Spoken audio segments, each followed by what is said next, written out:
pocketbook. Even as a municipality, you know. So.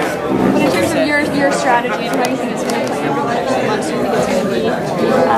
Well, I think there probably have to be less education of people. Like, you know, when you're campaigning, you often get in situations where you want to explain an issue, and sometimes the issues are kind of remote. But provincial politics, the issues are really close to home. Elaine, other than there not being an incumbent in this riding, what do you think are going to be the biggest challenges to get your message heard in such a big territory with such diverse media? That is it. It's getting the message out, covering so much territory. So I hope to get out into the rural areas. I intend to start next week.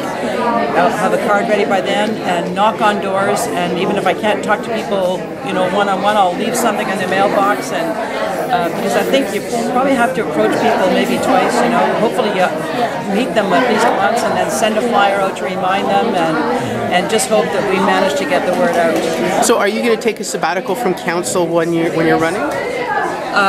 Certainly not for the next 3 months, and whether I do in September or not, I'm not sure yet, because I have found out that I don't need to. Well, you're officially starting the campaign tomorrow, right, or tonight? Yes, I am. Yes, and the NDP is having its big launch in Toronto on the 24th to the 26th, because we've come up with a few policies so far, but not too many, and we're going to come out with them all at the end of the month. Do you feel you're a little behind the Tories? Having a nomination meeting this late. They've been on the ground, hit the ground running for a while now. Well, that's true, but I've been out there too. In fact, I've met Jim at so many events, so... But you're just the actual candidate tonight. Yes. But I don't think that that's necessarily been an advantage to him. Mind you, he's meeting people like in the city of Cornwall probably for the first time, and they're people I know. For you to win this seat, how do you steal some of the traditional Conservative votes, or win over some of the traditional Conservative votes?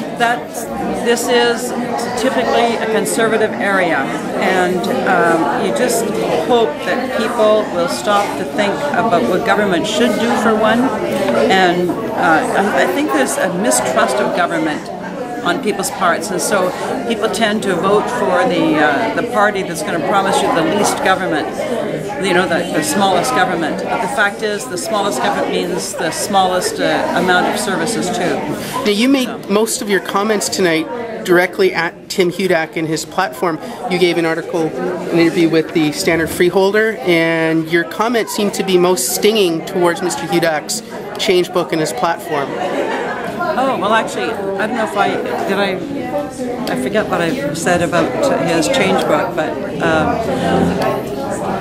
sorry, I forget exactly what... well, your comments... He's targeting Conservatives more than Liberals, is that what you're saying? Yeah, because you had some very strong comments about Mr. Hudak. Even though the Liberals are the government, I really think that, given that we're a Conservative area, like frankly, I think Jim Brownell had some progressive ideas, but he was a fairly conservative minister, I would say. And so I think a lot of Conservatives voted for Jim Brownell. So I don't think his being our minister was any mark of Liberal strength. I think that was conservatism, and Conservatives were comfortable in parking their votes with him.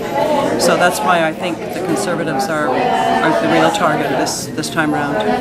You talked about healthcare a lot tonight. Do you think that's going to be the major issue for you that you're going to want to focus on? Or? I hope it's the biggest issue around the province, because that's where I think that people are most shortchanged on the things that you can't expect as an Ontarian. Just when you consider the delisting of physiotherapy, unless of course you're over 65. This means that people go to work in pain, because with the kind of jobs we have, most people don't have a health plan that's going to pay for your physiotherapy, so, and you can't afford it on a low-wage job, so people go to work in pain. So really, healthcare should be the big issue, and long-term care. You know, you hear so many stories of people, a couple who need to access long-term care and they can't get beds in the same long-term care home. That's tragic. Now, What do you think about the money that was just given to the hospitals, short ER times?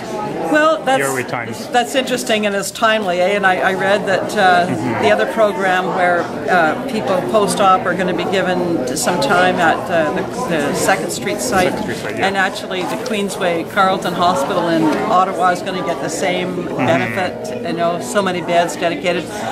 Wonderful. It would have been nice 8 years ago, but it's nice now. But you get a little bit cynical when these things happen just on the eve of an election, and when we haven't had them until then. But I mean, we'll take them anytime we can get them. This is wonderful news. But it certainly doesn't relieve very much of the pressure in that pressure cooker. Vancouver or Boston tonight, Elaine? It's